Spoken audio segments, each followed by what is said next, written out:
ฟาร์มข้าวจองช่ำสนุกไหม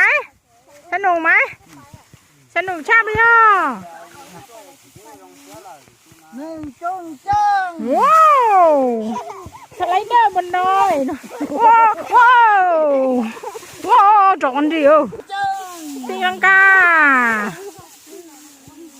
ขอกู้เลยเฮ้ยอันนี้มีหนูน้ำมันเหนียวเช่า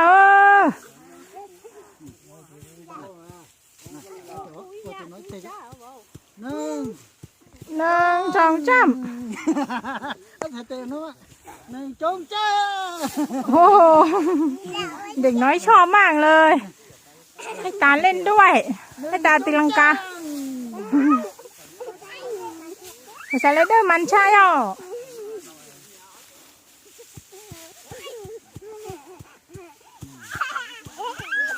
เอ๊ะเหนียวใช่หรออาลีชอบไหมอาลีชอบหรือเปล่าเว้ยเล่นผูกกับยังเราพูดหนาหนู